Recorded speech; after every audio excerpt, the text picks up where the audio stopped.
Welcome to the next video in my Whiteboard Wednesday series, and it's the final video of 2020. How quickly has those few months gone since I started the series? Now we're ending hopefully with a super useful Whiteboard Wednesday communication tip, and I'm going to bring in the magic whiteboard to tell you what that question is that we're tackling today. And it's a really common one that I work with clients on. And it's, how do I prepare for questions?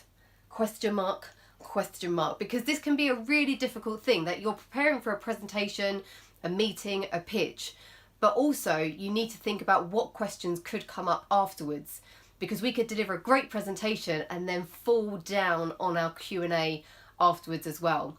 Now, obviously there's some preparation that we can do if we think ahead to what are the common questions that we're likely to be asked based on the content of what we're speaking about.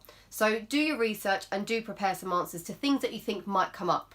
But understandably, there's always going to be those curveballs that come our way that might give us that rabbit in headlights moment of, oh my goodness, ground swallow me up, how on earth am I going to answer this question? Now, there are a few things that you can do, and I call them sort of back pocket techniques or tools that you can bring out when you need to in these situations. The first one is the politician's answer. Now, it might not be great, but it is an option that can be used. And when it's used properly with confidence, it can go down relatively well. So when you're asked a question that you think and you feel like it relates to a particular area that you're quite confident talking about, then just twist the answer a little bit.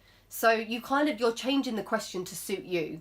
So if you're asked something that you think, oh goodness, how am I going to answer this, but actually it could relate to something else, acknowledge the question. It's a really good question.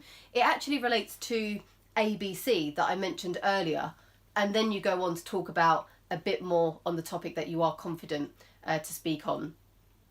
The other thing to do is, the super honest approach, and I think this can be a really great way to build that rapport with your audience, because you come across that you're really genuine. So you'll get a question that you genuinely have no idea how to answer, or the information has just gone out of your head. It's a nerve-wracking situation that you might be in, and you might just forget what you need to say. So again, acknowledge that question. It's a really important question. I don't have all of the details that I need to give you a full answer. However, let's catch up afterwards and I'll make sure I follow up with the right information. So you're not dismissing the question, you're purely acknowledging that really great question. I want to make sure I'm going to give you the right information, so I'm going to come back to you after the presentation. So two options there to really help field those questions that you might not be too confident on, but again, do your research and your prep to the questions that you think might come up as well. So hopefully that's been useful. It's how do I prepare for questions? You've got some back pocket techniques to pull out when you need to. I've loved doing the Whiteboard Wednesday series. I will see you for something a little bit different in 2021. This video was brought to you by the I Am Hub. I hope you found it useful. For more communication tips, subscribe to my YouTube channel to help you communicate with more confidence and impact.